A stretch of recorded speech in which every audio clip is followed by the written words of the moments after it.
Welcome friend in my YouTube channel Eduzone plus. दोस्तों, आप लोग का हमारे यूट्यूब चैनल एडुजोन प्लस में स्वागत है और मैं आशा करता हूं कि जितने भी दर्शक हमारे इस यूट्यूब चैनल को देख रहे होंगे सब कुशल मंगल होंगे। दोस्तों, जैसा कि हम लोग जानते हैं कि अभी के हम लोग वीडियो सीरीज में जो लेक्चर सीरीज हम लोग चला रहे हैं वो है बिहार पंचायती राज अधिनियम। मैं इस वीडियो लेक्चर के माध्यम से मैं ये आशा करता हूँ कि जितने भी दर्शक हमारे हैं, खासकर जो भी बिहार पंचायत के जो भी जनप्रतिनिधि हैं और जितने भी ग्राम पंचायत के वोटर्स हैं जो बिहार से संबंध रखते हैं, उनको हमारे वीडियो हम अपने अधिकार और कार्य को समझने में काफ़ी मददगार साबित होगा। इसलिए मैं आशा करता हूँ कि हमारे वीडियो को आप देखेंगे, सब्सक्राइब भी करेंगे हमारे चैनल को और हमारे वीडियो को अधिक से अधिक आप शेयर करेंगे। दोस्तों, अब टाइम को बर्बाद न करते हुए आज के लेक्चर में हम लोग जो एक नए चीज़ के रूप में समझने वाले हैं वो टॉपिक है पंचायत। दोस्तों, जब भी हम कहीं न्यूज में या किसी दूसरे व्यक्ति के माध्यम से पंचायत नाम के जब शब्दों का उल्लेख सुनते हैं या पंचायत नाम के जब शब्द सुनते हैं तो हमारे दिमाग में आता है कि भाई पंचायत है क्या, पंचायत किसको कहते हैं, पंचायत का मतलब क्या है। ये सारी चीज़ों का क्वेश्चन हमारे दिमाग में आता रहता है। पंचायत या किसी व्यक्ति का नाम से आ जाता है कि क्या है, लोगों को समझ में नहीं आता कि पंचायत रियल में होता क्या है। जो भी जनप्रतिनिधि सर्वप्रथम यदि निर्वाचित होते हैं तो उनको भी ये पता नहीं होता कि पंचायत में होता क्या है, पंचायत किसको कहते हैं, उनको भी ये चीज़ पता नहीं होता है। तो मैं इस वीडियो लेक्चर के माध्यम से यही चीज मैं आपको समझाने की कोशिश करूंगा कि रियल में पंचायत कहते किसको है, पंचायत का क्या मतलब होता है और पंचायत काम कैसे करता है। इन चीजों के बारे में मैं इस वीडियो लेक्चर के सीरीज में आपको ये पूर्ण जानकारी देने की कोशिश करूंगा। सबसे पहले दोस्त, यदि पंचायत आपके दिमाग में आता है, खासकर बिहार में यदि पंचायत आपको पंचायत जैसे शब्द सुनते हैं तो पंचायत का मतलब किसी एक व्यक्ति का नाम नहीं है या पंचायत का मतलब कोई एक जगह का नाम नहीं है। पंचायत एक संगठन है। संगठन किसका है? तो पंचायत एक गांव का संगठन है।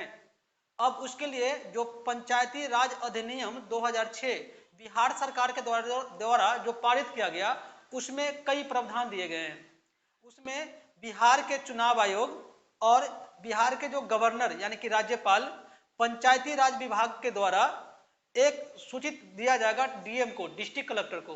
वो डिस्ट्रिक्ट कलेक्टर अपने उस सूचना के निर्देश अनुसार जिस जगह का पॉपुलेशन 7,000 होगा, जिस जगह का पॉपुलेशन 7,000 होगा उस क्षेत्र को एक पंचायत के रूप में गठित करेगा। यानी कि पंचायत का मतलब कि 7,000 पॉपुलेशन वाला क्षेत्र, 7,000 जनसंख्या यानी कि वोटर वाले क्षेत्र को इस अधिनियम में यानी कि 2006 के जो अधिनियम है उसमें एक पंचायत के रूप में घोषित किया होगा, घोषित किया जाएगा। वो पंचायत आपको पहले भी बना होगा, आप लोग किस जो जगह पे रहे होंगे आप किसी न किसी पंचायत के सदस्य होंगे। इसका मतलब यह है कि आप जो पंचायत के सदस्य हैं उस पंचायत में लगभग 7,000 जनसंख्या है। उससे ज्यादा भी हो सकता है, 8,000 भी हो सकता है, 9,000 भी हो सकता है, लेकिन एक प्रावधान जो दिया गया कानून में उसमें यह कहा गया है कि जब 7,000 किसी जगह का, किसी क्षेत्र का 7,000 यदि जनसंख्या हो जाए तो उसको एक पंचायत कहेंगे। तो पंचायत का मतलब समझ गए कि 7,000 क्षेत्र वाला जगह, लेकिन उसका नाम पंचायत कौन रखेगा? तो उसका पावर डीएम को है, लेकिन डीएम अपना मन से नहीं रखेंगे। डीएम जो निर्देश आएगा पंचायती राज विभाग और बिहार के चुनाव आयोग के निर्देश अनुसार जो नियम अधिनियम बनाया जाएगा उसके अनुरूप उस जगह का नाम पंचायत रखेंगे और उस प्रकार से वो पंचायत बन जाएगा। यदि पंचायत होता है तो पंचायत में कई संगठनों का समूह होता है। पंचायत कोई एक नहीं बल्कि कई संगठन उसमें सामूहिक रूप से काम करता है। सबसे पहले पंचायत में पंचायत के कई सदस्य होते हैं, जो सदस्य कई पदों के लिए चुने जाते हैं। जैसा कि मैं बताया था लास्ट वीडियो में कि जो पंचायत के पहले सदस्य होते हैं उन सदस्यों को हम लोग वार्ड सदस्य कहते हैं। पंचायत के जो छोटे इकाई का जो सदस्य होते हैं उनको हम लोग वार्ड सदस्य कहते हैं। जो पूरे पंचायत की अध्यक्षता करते हैं उसको बिहार में इस 2006 के अधिनियम के मुताबिक मुखिया कहा जाता है। फिर जब वार्ड सदस्य की चुनाव हो जाता है प्रत्यक्ष रूप से तो उसी में से अप्रत्यक्ष रूप से एक उपाध्यक्ष यानी कि उप मुखिया का चुनाव कराया जाता है। जो कौन कराएगा? तो बिहार का चुनाव आयोग कराएगा। उनके जो पदाधिकारी होंगे ब्लॉक स्तर पर उनको माने कि उनको जो है जो चुनाव पदाधिकारी का पंचायती राज पदाधिकारी कहा जाता है। वही चुनाव पदाधिकारी होते हैं, वही मुख्य रूप से वो चुनाव को संपन्न कराते हैं। फिर एक व्यक्ति को उप मुखिया के रूप में चुना जाता है। उसमें जो सबसे बड़ी इंपोर्टेंट इकाई है, ऐसे मैं आपको समझाऊं तो जो पंचायत आप कह रहे हैं तो पंचायत में कई संस्थाएं अलग अलग स्वतंत्र रूप से काम करती है। उसमें जो संस्थाएं काम करती है वो संस्थाएं, सबसे पहले जो इम्पोर्टेंट संस्थाएं हैं वो है पंचायत की ग्राम सभा। सबसे महत्वपूर्ण और सबसे पावरफुल संस्था है ग्राम सभा। ग्राम सभा ऐसी संस्था है, जैसा कि आप मान लीजिए कि जिस प्रकार से भारत में संसद, बिहार में विधानमंडल, विधानमंडल में विधानसभा, विधान परिषद और राज्यपाल, उसी प्रकार से गांव के स्तर पर जो सबसे महत्वपूर्ण संस्था है वो संस्था है कौन? तो ग्राम सभा। दूसरी जो बहुत महत्वपूर्ण संस्था है वो ग्राम पंचायत। ग्राम पंचायत को ऐसे मोटे तौर पर समझे तो उसमें समितियां होती है, जो समितियां मुख्य रूप से वार्ड सदस्य को सामूहिक रूप से बनाया जाता है। यानी कि पंचायत समिति, यदि हम ग्राम पंचायत कह रहे हैं तो वार्ड और मुखिया उप मुखिया के सामूहिक संगठन है ये। ग्राम पंचायत जो है से वार्ड, सभी वार्ड सदस्य, मुखिया उप मुखिया के सामूहिक संगठन है ये, उसको हम लोग ग्राम पंचायत कहते हैं। उसके बाद जो इसमें अलग अलग जो बाद में जाकर प्रावधान दिया गया कि ग्राम पंचायत के कार्य को सुचारू रूप से अच्छे ढंग से पारदर्शी तरीके से करने के लिए, जिसमें कि टाइम वेस्ट ना हो, अधिक से अधिक काम हो, अधिक से अधिक पब्लिक को सुविधा मिले, उसके लिए इस संविधान में, माने इस कानून के अंदर में ये प्रावधान दिया गया है कि जो उसके अध्यक्ष होंगे और जो माने कि ग्राम पंचायत के सदस्य होंगे, सबके सहमति से जो वहां के प्रधान यानी कि मुखिया अलग अलग समिति का निर्माण करेगा, जो मुख्य रूप से 6 समिति इस कानून के अंदर में दिया गया है, जिसमें से कार्यकारिणी समिति है, शिक्षा समिति है, माने कि अनुसूचित जाति, अनुसूचित जनजाति और अल्पसंख्यक समुदाय, पिछड़े वर्ग के लिए एक समिति है, उसके बाद उत्पाद समिति है, उसके बाद स्वास्थ्य समिति है। इस प्रकार से 6 समिति गठन करने का प्रावधान दिया गया है, जो समिति अलग अलग कार्यों को सुचारू रूप से करने के लिए काम करेगा। उस समिति के एक अलग से सेपरेट सचिव होंगे। वो सचिव कोई लोकल लोग नहीं होंगे, वो सचिव बल्कि प्रखंड के पदाधिकारी होते हैं, जो विभिन्न प्रकार के विभाग से जुड़े हुए पदाधिकारी। जैसे कृषि उत्पाद समिति है और उत्पाद में कोई काम कृषि से जुड़ा हुआ है, तो उस स्थिति में जो प्रखंड कृषि पदाधिकारी होंगे वो उस समिति के सचिव होंगे। उसी प्रकार से यदि हेल्थ से जुड़ा हुआ कोई काम है तो जो प्रखंड स्तर के हेल्थ से जुड़े हुए पदाधिकारी होंगे वह स्वास्थ्य समिति के अध्यक्ष होंगे, उसी स्वास्थ्य समिति के सचिव होंगे। उसी प्रकार से यदि पंचायत के शिक्षा से जुड़ा हुआ शिक्षा समिति है तो शिक्षा समिति का जो सचिव होंगे वो बीएओ होंगे, बीईओ होंगे, बीईओ ब्लॉक एजुकेशन ऑफिसर, यानी कि प्रखंड शिक्षा पदाधिकारी होंगे। तो इस प्रकार से अलग अलग समिति का प्रावधान दिया गया है। उसके बाद यानी कि अध्यक्ष के अंदर में ये पावर दिया गया है, यानी कि मुखिया के अंदर में ये पावर दिया गया है और वार्ड सभा के अंदर में ये पावर दिया गया कि वार्ड सभा इन पंचायतों के कार्य को निगरानी करने के लिए अलग अलग निगरानी समिति बनाएगी, जो सभी वार्डों के क्रियान्वयन पर भी ध्यान रखेगा और पंचायत द्वारा किए गए कार्यों को जांच पड़ताल करेगा और काम करेगा। तो वो निगरानी समिति का भी बात कहा गया है। और एक जो सबसे इंपोर्टेंट बात है वो है ग्राम न्यायालय का। क्या चीज का? ग्राम न्यायालय का। ऐसा समझिए कि ग्राम न्यायालय गांव के एक प्रकार का कोर्ट है, जिसमें ग्राम पंचायत के अंदर के जितने भी विवाद होंगे उन विवादों को समाधान करने के लिए लाया जाएगा। हाँ दोस्तों, जो ग्राम न्यायालय है से मुख्य रूप से ग्राम पंचायत का ही कोर्ट है। वो कोर्ट का मुख्य काम है कि ग्राम के जो समस्याएं हैं, जो ग्राम पंचायत के जो टेरिटरी है, ग्राम पंचायत का जो प्रादेशिक क्षेत्र है, उनके अंदर में जो छोटे मोटे समस्याएं होंगी या कुछ आईपीसी धारा, इंडियन पिनल कोड, भारतीय दंड संहिता के धारा के संबंधित भी कुछ पावर ग्राम न्यायालय के अंदर में इस प्रावधान के तहत थोपा गया है, दिया गया है। और उस अधिकार के तहत जो उसके अध्यक्ष, सरपंच, उसके उपाध्यक्ष, उप सरपंच उस अधिकार का यूज कर सकते हैं और लोगों को न्याय दे सकते हैं, न्याय की प्रक्रिया संपन्न कर सकते हैं। तो याद रखना है कि ग्राम न्यायालय एक प्रकार का गांव का कोर्ट है। ऐसा इसलिए किया गया है कि जो छोटा मोटा विवाद गांव से जुड़ा हुआ हो वो विवाद उच्च कोर्ट में नहीं जा सके और कोर्ट पर अधिक से अधिक भार न पड़े और जल्दी से लोगों की समस्या समाधान कर सके, ताकि लोग फ्री होकर अपने काम में लग जाए और विवाद से मुक्त रहे। ऐसे लिए ग्राम न्यायालय का प्रावधान किया गया है। तो मैं जैसा कि मैं आपको बता रहा हूं कि ग्राम पंचायत का मतलब होता है कि 7000 वोटरों का समूह एक ग्राम पंचायत होता है। ग्राम पंचायत में ये सभी संस्थाएं काम करती है। जैसे पहली संस्था आपका ग्राम सभा, ग्राम पंचायत दूसरी संस्था है, फिर विभागीय समिति है, उसके बाद निगरानी समिति है, उसके बाद ग्राम न्यायालय है। उसी प्रकार से ग्राम पंचायत के एक संचित निधि होता है।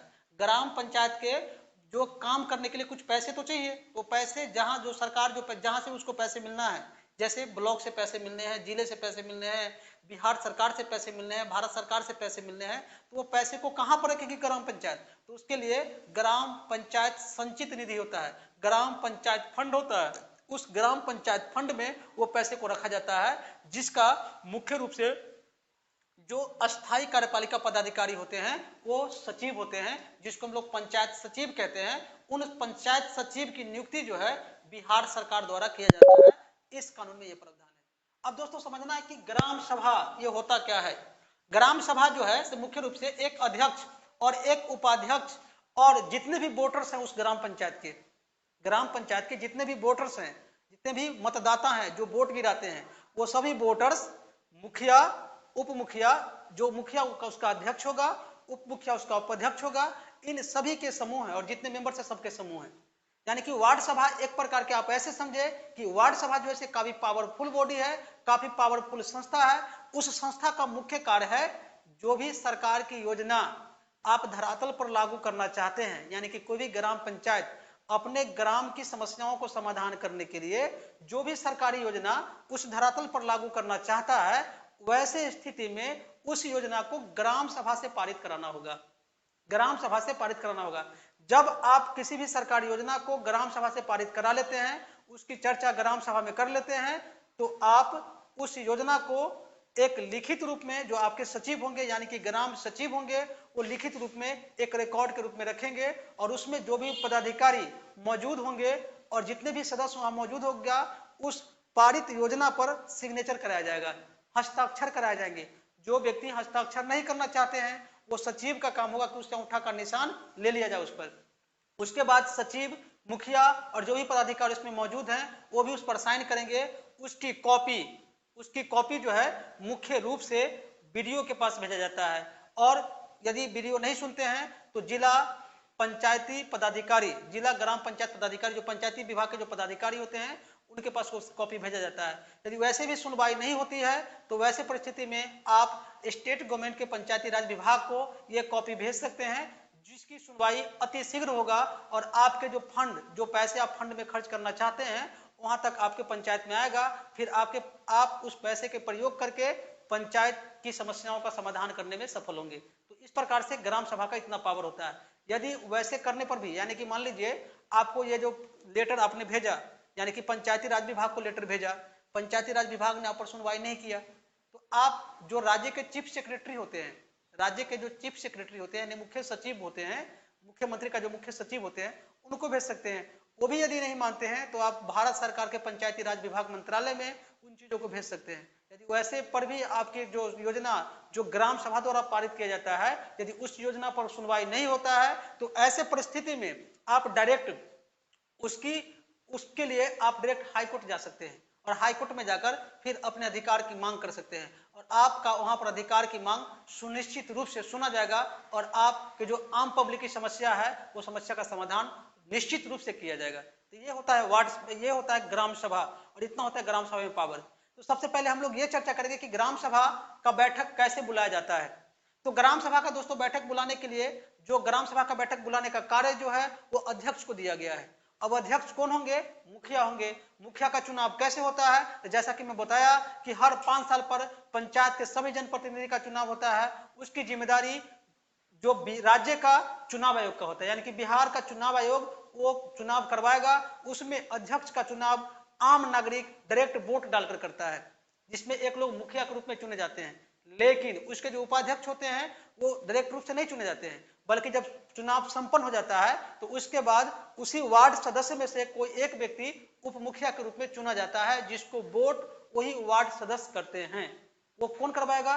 तो जो बिहार इलेक्शन कमीशन के जो पदाधिकारी होंगे ब्लॉक में, वो उस चुनाव को संपन्न कराते हैं, और इस प्रकार से उप मुखिया भी चुने जाते हैं। उसके बाद वार्ड सभा कराना होता है। वार्ड सभा यदि करवाते हैं तो 2 वार्ड सभा के बीच में 3 महीने से अधिक गैप नहीं होना चाहिए, यानी कि आप महीने में भी वार्ड सभा बुला सकते हैं, ग्राम सभा बुला सकते हैं।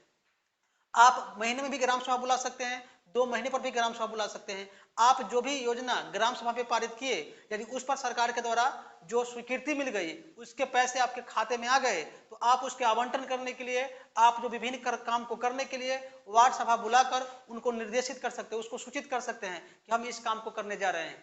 और इस प्रकार से आप वार्ड सभा बुला सकते हैं। जो भी काम करते हैं उसकी सूचना आप वार्ड सभा में दे सकते हैं। तो ये होता है वार्ड सभा। अब वार्ड सभा में कौन सदस्य होता है? तो आपके ग्राम पंचायत के जितने भी सदस्य होंगे, आपके ग्राम पंचायत के जितने भी वोटर्स होंगे, वो आपके वार्ड सभा के सदस्य हैं। उनको वहां भी वोट गिराने का पावर है, वहां उनको भी वहां भी यानी कि आम ग्राम सभा में भी उनको योजना को पारित करने की शक्ति दी गई है इस अधिनियम के तहत। इसलिए जो आपके वोटर्स जो हैं वही ग्राम सभा का ऐसे मान के चलिए कि संसद है, वो ग्राम सभा का एमपी है। जब तक वो वोट नहीं करेगा तब तक आपको योजना को स्वीकृति नहीं मिल सकता है। तो सबसे पहले आप जब भी आप माने कि जब मुखिया, कोई भी मुखिया यदि चाहता है कि हम अपने ये ग्राम सभा को करवाएं, तो ग्राम सभा को करने के लिए आपको कुछ तरीके, कुछ नॉर्म्स दिए गए हैं, कुछ रूल्स रेगुलेशन दिए गए हैं, उसके मुताबिक आपको ये ग्राम सभा कराना होगा।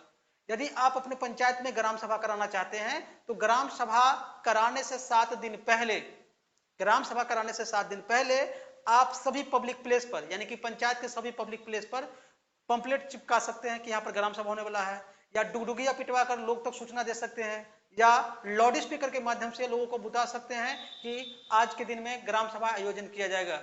फिर ग्राम सभा का आयोजन के जो एक लिखित कॉपी, सचिव को यह काम होता है, ये मुखिया कहेंगे सचिव को कि जितने भी पदाधिकारी हैं सभी पदाधिकारियों को, यानी कि ब्लॉक स्तर के जितने भी पदाधिकारी हैं जो पंचायत के विकास में जुड़े हुए हैं, उन पदाधिकारियों को लिखित रूप में, और जितने भी लिखित रूप में उसकी कॉपी भेजना पड़ेगा, सूचना की कॉपी देना होगा। उतना ही नहीं, जितने भी जनप्रतिनिधि आपके पंचायत में चुने गए हैं पब्लिक के द्वारा, जितने भी जनप्रतिनिधि आपके पंचायत में चुने गए हैं, उन जनप्रतिनिधि को, जैसे वार्ड सदस्य को, जैसे पंचायत समिति के सदस्य को, जैसे पंच को, जैसे सरपंच को, जैसे जिला परिषद के सदस्य को, आपको लिखित रूप में सूचित करना होगा। यह काम कौन करेगा? पंचायत सचिव करेंगे। ये काम पंचायत सचिव उसको लिखित रूप में देंगे। फिर आपको बैठक का स्थान निर्धारित करना होगा। ऐसे सामान्य रूप से बैठक का जो स्थान होता है वो पंचायत, ग्राम पंचायत ही होता है। ग्राम पंचायत में बहुत स्पेस होते हैं जहां पर आदमियों को बुलाया जा सकता है। यदि वो स्थान आपके लिए कम पड़ रहा है तो वैसे स्थिति में मुखिया ये निर्धारण करेगा कि कोई भी सरकारी जगह, कोई भी सार्वजनिक जगह पर उस आम सभा की बैठक बुला सकता है। सार्वजनिक जगह वो सरकारी स्कूल हो सकता है या अन्य जगह हो सकते हैं जो सरकार यानी कि ग्राम पंचायत के अंदर वो रजिस्टर्ड है, यानी कि सरकारी संपत्ति है। तो ऐसे जगह पर मुखिया वो आम सभा बुला सकता है। जब आम सभा बुलाया जाएगा तो वो आम सभा का अध्यक्षता करने का पावर मुखिया जी का है। मुखिया जी आम सभा की अध्यक्षता करेंगे। यदि मान लीजिए कि किसी कारणवश मुखिया जी एब्सेंट हैं, मुखिया जी उपस्थित नहीं है, तो वैसे परिस्थिति में उस आम सभा की अध्यक्षता करने का पावर उप मुखिया को दिया गया है। यदि उप मुखिया भी एब्सेंट है और वैसी स्थिति में आम सभा बुलाया गया है तो आम सभा में मौजूद उपस्थित सदस्य को यह अधिकार दिया गया है कि उसकी अध्यक्षता करने के लिए वह किसी एक व्यक्ति को चुन सकता है टेम्पोरली। वो पंचायत के सदस्य भी हो सकते हैं या पंचायत के सदस्य नहीं भी हो सकते हैं। यदि कोई भी मुखिया, यदि कोई भी पंचायत के पदाधिकारी यदि चाहता है कि हम वार्ड सभा कराएं, तो वार्ड सभा कराने के पहले तो सूचना देना ही है। फिर वार्ड सभा कराने के लिए आपको विभिन्न रूल्स को पालन करना होता है। जैसे मान लीजिए कोई भी मुखिया जी चाहता है कि हम वार्ड सभा नहीं कराएंगे तो क्या होगा? तो ऐसे परिस्थिति में आपके पंचायत के जो भी सदस्य होंगे, यानी कि जो भी वोटर होंगे, यदि वरिष्ठ पदाधिकारी को, यानी कि वरिष्ठ पदाधिकारी का मतलब कि यदि बीडीओ को या डिस्ट्रिक्ट कलेक्टर को या पंचायती राज विभाग में कहीं भी इसकी कंप्लेन कर देता है तो आपके ऊपर में निश्चित रूप से जो इस कानून के प्रावधान के अंतर्गत जो कार्रवाई होगा वो निश्चित रूप से किया जाएगा।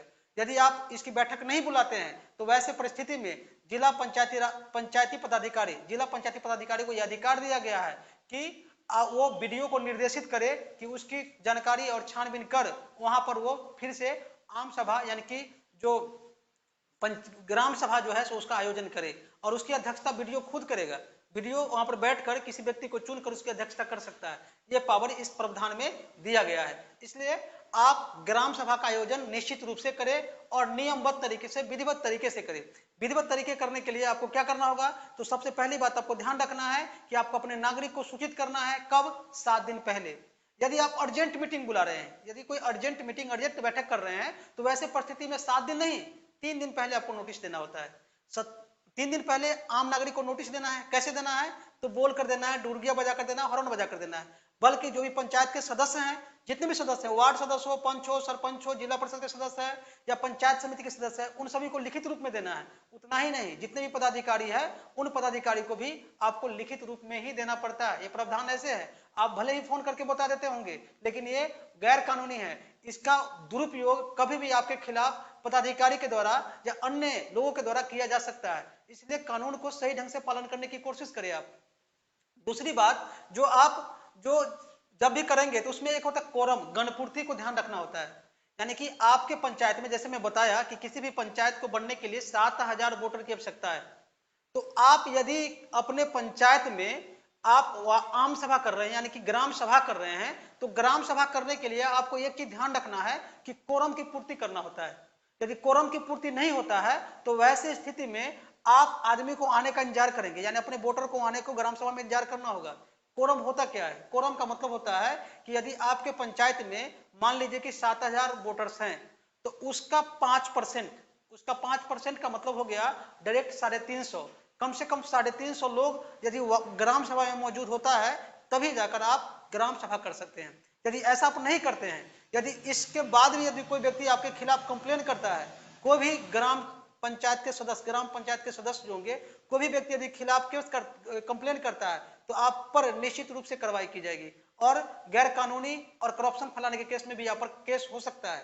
ये आप ध्यान रखना होगा और इस प्रकार से विधिवत तरीके से आपको पालन करना होगा। यदि आप कोरम, मान लीजिए आप कोई भी मुखिया ग्राम सभा बुलाया, ग्राम सभा बुलाने वक्त यदि उतना प्रतिनिधि नहीं आया, यानी 350 लोग नहीं आए, तो वैसी स्थिति में कुछ देर वो वेट कर सकता है। उसके बावजूद भी 1 घंटा तक वेट करना है। उस स्थिति में भी आपके जो पंचायत के जो सदस्य वोटर्स है वो भी मौजूद नहीं हो पाया, तो वैसी स्थिति में आप उस ग्राम सभा की बैठक को स्थगित कर सकते हैं। फिर नेक्स्ट बैठक का दिन, तारीख, समय आप फिर से निर्धारित करेंगे। उसके बावजूद भी मान लीजिए कि आपकी ग्राम सभा के बैठक में फिर से सदस्य की मौजूदगी नहीं हुई, तो वैसी हालात में यह बात इसमें कहा गया है कि कम से कम 2.5% लोग, 2.5% लोग, यानी कि 175 के करीब लोग यदि आपके सभा में आता है, यानी कि ग्राम सभा में मौजूद होता है, तो वैसी स्थिति में आप वार्ड सभा माने ग्राम सभा को संपन्न कर सकते हैं। तो ये चीज आपको ध्यान में रखना है दोस्तों, कि ग्राम सभा करने के लिए एक निश्चित रूल्स और रेगुलेशन को, आपको नॉर्म्स को पालन करना है। सबसे पहले बात आती है कि मान लीजिए आप तो वार्ड ग्राम सभा कर लिए, तो ग्राम सभा में बहुत सारे जो मुखिया जी होते हैं सोचते हैं कि चलो वार्ड है, इससे क्या मतलब, किसी को नहीं बुलाते हैं। ये गलत है, आपके खिलाफ कार्रवाई की जा सकती है। यदि जो भी वार्ड सदस्य इस प्रकार से आपके व्यवहार रहेगा, दुर्व्यवहार रहेगा, तो वैसे परिस्थिति में आपके खिलाफ वो कंप्लेन कर सकता है। कंप्लेन करने पर आपके ऊपर में कार्रवाई की जा सकती है। तो ये ध्यान रखें कि आप कानून को पालन करें, और कानून से ही हमारा देश चलता है, तानाशाही से देश नहीं चलता है। अपने माने कि बुद्धि आपके पास नहीं है, बुद्धि विवेक से यदि नहीं चलाएंगे संस्था, तो उसके ऊपर में आप पर कानून को अवहेलना करने के मामले में भी मुकदमा दर्ज किए जा सकते हैं। तो ऐसी स्थिति में सभी जनप्रतिनिधि को इन चीजों को ध्यान रखना चाहिए कि हमारा नियम क्या करता है, और नियम को पढ़ना चाहिए, कानून को पढ़ना चाहिए। ये जो चीज बता रहा हूँ अधिनियम को, ये विधानसभा की वेबसाइट पर अपलोडेड है, आप वहां से इस चीज को लेकर पढ़ सकते हैं। और जहां भी आपको जो चीज समझ में नहीं आए, हमसे आप माने कि कमेंट करके हमसे इस चीज की जानकारी आप ले सकते हैं। तो ग्राम सभा की बनने की एक चीज ध्यान रखना कि ग्राम सभा की बैठक जो होता है वो 3 महीने की अवधि पर होता है। और इस प्रकार से ग्राम सभा का मुख्य कार्य क्या होगा, इसमें समझना ये चीज है कि ग्राम सभा करेगी क्या। तो ग्राम सभा का, जैसे मैं बताया कि ग्राम सभा का मुख्य कार्य होता है विभिन्न प्रकार की योजनाओं को पारित करना। जैसा कि मैं आशा करता हूं कि जो भी चीज मैं आपको बताया हूं वो चीज आपको समझ में जरूर आया होगा। एक चीज ध्यान रखें कि ये ग्राम पंचायत है, ग्राम पंचायत में जो पदाधिकारी सचिव होते हैं, जो बिहार सरकार द्वारा नियुक्त किया जाता है। ग्राम पंचायत का मतलब कि 7000 पॉपुलेशन, डेट मीन 7000 वोटर। याद रखना कि 7000 वोटर को एक ग्राम पंचायत के रूप में माने कि क्षेत्र के रूप में बनाया जाता है। ग्राम सभा का मतलब अध्यक्ष, मुखिया होंगे, उपाध्यक्ष, उप मुखिया होंगे, और सभी पंचायत के जो वोटर होंगे वो उसके सदस्य होते हैं। और इसमें ग्राम पंचायत का मतलब सभी वार्ड सदस्य इसके मेंबर्स होते हैं। विभागीय समिति इसी वार्ड सदस्य द्वारा बनाया जाता है। उसकी जांच माने कि काम काज को देखभाल करने के लिए निगरानी समिति बनाई जाती है, कई निगरानी समिति बनाई जा सकती है। और ऊपर से ग्राम न्यायालय होता है, जिसकी चर्चा हम आने वाले वीडियो सीरीज में आपको जरूर देंगे। इसकी जानकारी पूर्ण रूप से अलग अलग रूप में तोड़ कर दिया जाएगा। आज के रूप में हमने पढ़ा कि ग्राम सभा, तो ग्राम सभा कराने के लिए आपको सूचना देना पड़ता है 7 दिन पहले, अदरवाइज 3 दिन पहले जब अर्जेंट हो। कैसे देना है, तो ऐसे माने कि उसको सूचना को आपको ध्वनि माने कि साउंड लाउड स्पीकर बजाकर या पब्लिक प्लेस पर पोस्टर को चिपकाकर आपको पब्लिक तक सूचना पहुंचाना होता है। यदि आप नहीं पहुंचाते हैं, पब्लिक की जानकारी में आप नहीं करते हैं, वो भी एक प्रकार का इस कानून का उल्लंघन के रूप में माना जाएगा, ऐसा बात इसमें दिया गया है। ऐसे स्थान बने, ऐसे भी याद ध्यान रखना है कि जब भी आम सभा ग्राम सभा करते हैं तो ग्राम सभा करने के समय वैसा होना चाहिए जिसमें आपके ग्राम पंचायत के सभी सदस्य अपने सभी घरेलू कामों को निपटा कर आए, उस दिन आ जाए। अब एक चीज और ध्यान रखना है कि आप जब ग्राम सभा करते हैं तो दिन भी वैसा ही आप निर्धारित करें जिस दिन को लगभग लोग छुट्टी में रहे, फ्री में रहता हो और आपके ग्राम सभा में मौजूद हो जाए, उपस्थित हो जाए। तो इन चीजों को ध्यान रखकर आपको ग्राम सभा करना है। तो दोस्तों मैं आज के वीडियो में आपको ये चीज समझाने की कोशिश किया कि ग्राम सभा कैसे होता है। आप इस वीडियो को देखें, समझे और अपने अंदर के स्किल को डेवलप करें, कुशलता को डेवलप करें और इसके अनुभव के आधार पर अपने विभिन्न कामों को करें। जय हिंद, जय भारत।